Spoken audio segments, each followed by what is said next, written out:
Hello everyone, आज हम सब इस वीडियो में प्राचीन इतिहास के स्रोत के बारे में जानकारियाँ प्राप्त करेंगे। पहले हम जान लेते हैं कि हमारा भारतीय इतिहास कितने भागों में बटा हुआ है।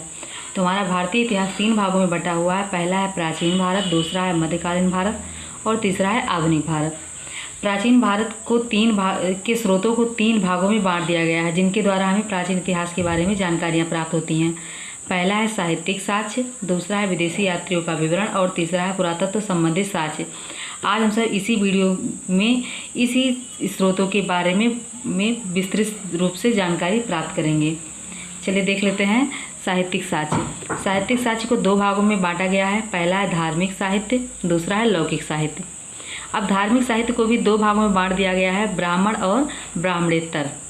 ब्राह्मण के अंतर्गत 6 चीज़ें आती हैं। पहला है वेद, दूसरा है उपनिषद, तीसरा रामायण, चौथा महाभारत, 5वां पुराण और 6वां है स्मृति ग्रंथ। अब हम देख लेते हैं सबके बारे में थोड़ा थोड़ा जानकारी प्राप्त करते हैं।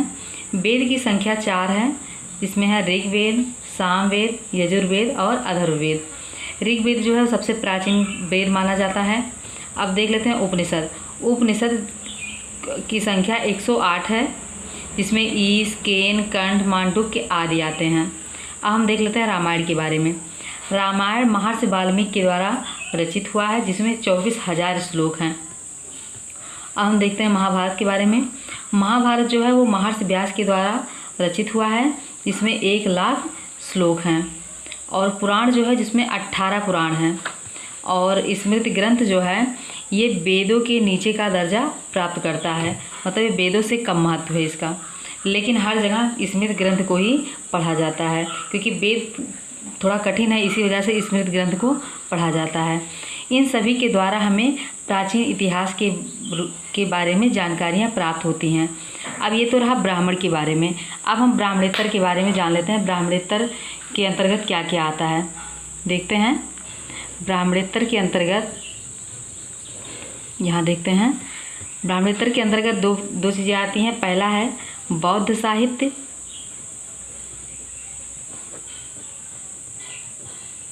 और दूसरा है जैन साहित्य। ये पहला है और इसी का दूसरा है जैन साहित्य।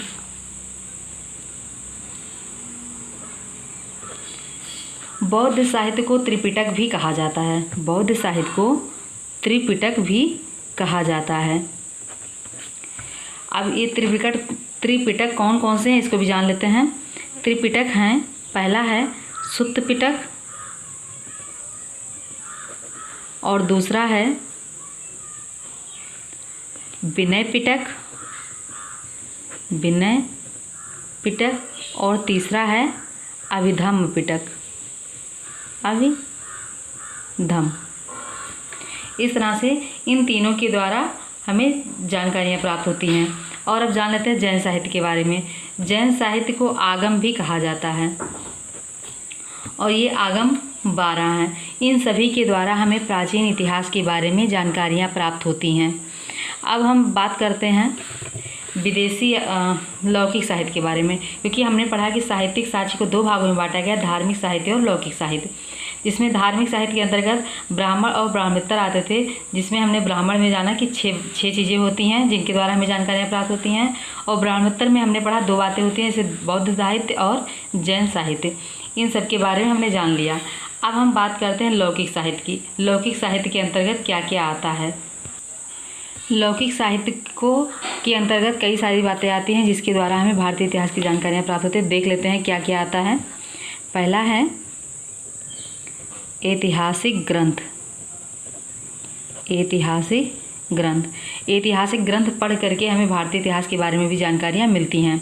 दूसरा है जीवनी, जैसे किसी राजा के बारे में जीवनी लिखी हुई हो तो उसको हम पढ़ करके उसके बारे में जानकारियाँ प्राप्त कर सकते हैं। फिर है कल्पना प्रधान। अगला है गल्प साहित्य।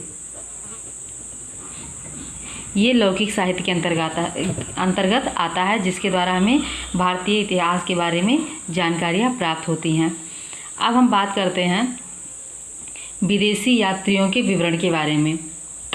विदेशी यात्रियों के विवरण के बारे में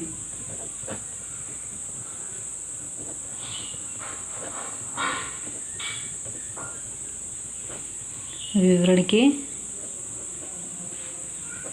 के द्वारा, विदेशी यात्रियों के विवरण के द्वारा हमें भारतीय इतिहास के बारे में कैसे जानकारी प्राप्त होती है, इस बारे में जानेंगे। चलिए आइए देखते हैं।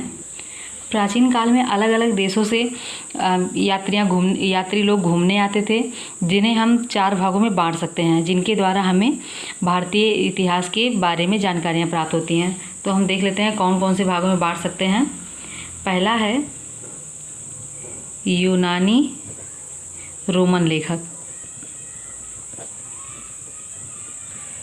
यूनानी रोमन लेखक ये पहला है। इसके अंतर्गत टैसियस, हेरोडोटस, निआर्कस, मेगास्थनीज, टालमी इत्यादि आते हैं। अब हम कुछ लोगों की रचनाओं के बारे में भी जान लेते हैं, कौन कौन सी रचनाएं किन्होंने क्या किया है। यूनानी रोमन लेखक में हेरोडोटस इन्होंने हिस्टोरिका की रचना की है। हिस्टोरिका की रचना की इसी में से एक मेगास्थनीज भी हैं। मेगास्थनीज इन्होंने इंडिका की रचना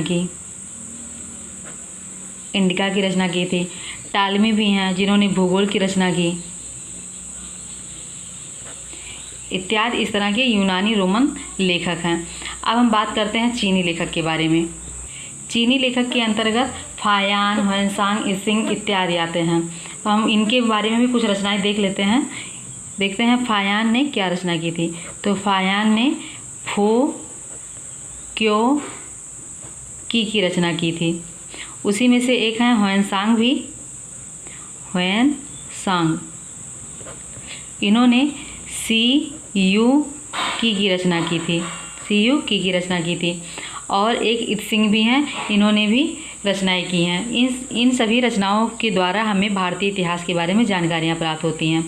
अब अगला देख लेते हैं। अगला क्या है? अगला है अरबी लेखक। इसी के अंतर्गत आते हैं। तीसरा है अरबी लेखक।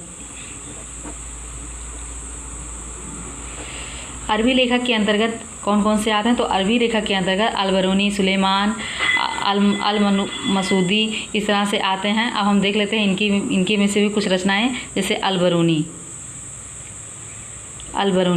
इन्होंने तहकीक ए हिंद की रचना की थी। तहकीक ए हिंद की रचना की थी। सुलेमान भी हैं और इसी तरह से अल मसूदी भी हैं। इन सभी ने कुछ ना कुछ रचनाएं की हैं जिनके द्वारा हमें जानकारियां प्राप्त होती हैं। और अब अगला देख लेते हैं। अगला लेखक कौन से हैं? तो अगले लेखक फ़ारसी लेखक हैं।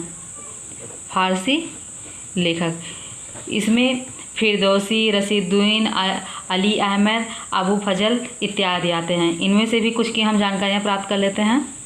फिरदौसी इन्होंने शाहनामा की रचना की थी। शाहनामा। अबू फजल इन्होंने अकबरनामा की रचना की थी। उसके बाद हैं अली अहमद इन्होंने चचनामा की रचना की थी। इस तरह से अनेक लोग हैं जिन्होंने फारसी भाषा में रचनाएं की हैं। इन सभी को पढ़ करके हमें भारतीय इतिहास के बारे में जानकारियाँ प्राप्त होती हैं। और इस तरह से एग्जाम में भी क्वेश्चन पूछ लेता है, कुछ रचनाएं दे देता है और पूछ लेता है कि इसके रचनाकार कौन है। जैसे हिस्टोरिका के रचनाकार कौन है? तो हेरोडोटस हैं। भूगोल के रचनाकार तो टालमी हैं। इस तरह से हमें ये सब जानना बहुत ज़रूरी हो जाता है। अब हम अगला देख लेते हैं, क्योंकि हमने पीछे पढ़ा कि प्राचीन इतिहास के बारे में जानकारी प्राप्त करने के लिए उस विदेशी यात्रियों के विवरण के बाद पुरातत्व संबंधी स्रोत के बारे में भी देखा था। तो हम देख लेते हैं पुरातत्व संबंधी स्रोतों के बारे में कि क्या क्या है। पुरातत्व संबंधी साक्ष्य। पुरातत्व के द्वारा भी हमें जानकारियाँ प्राप्त होती हैं। ऐसे पुरातत्व का मतलब होता है जो ज़मीन के नीचे से खोद के निकाली जाती हैं। उनमें से काफ़ी चीज़ें निकलती हैं, जैसे अभिलेख हुए, मुद्रा, स्मारक, भवन, मूर्तियाँ, चित्रकला इत्यादि के द्वारा हमें जानकारियाँ प्राप्त होती हैं। क्योंकि जो राजा थे उन्होंने जैसे कुछ अभिलेख खुदवाए स्मारक बनवाए, उस पर भी कुछ बातें लिखवाईं, और मूर्तियाँ बनवाईं, मूर्तियों के द्वारा भी हमें जानकारियाँ प्राप्त होती हैं। सिक्के भी बनवाए बहुत सारे, इस सिक्कों पे अपने हस्ताक्षर भी किए या फिर अपने सिक्कों पर कुछ जानकारियाँ भी खुदवाई। इस तरह से हमें इन सभी के द्वारा प्राचीन इतिहास के बारे में कुछ न कुछ जानकारियाँ अवश्य मिलती हैं। तो आज हमने इस वीडियो में प्राचीन इतिहास के बारे में जानकारी देने वाले स्रोतों के बारे में जानकारियाँ प्राप्त की हैं।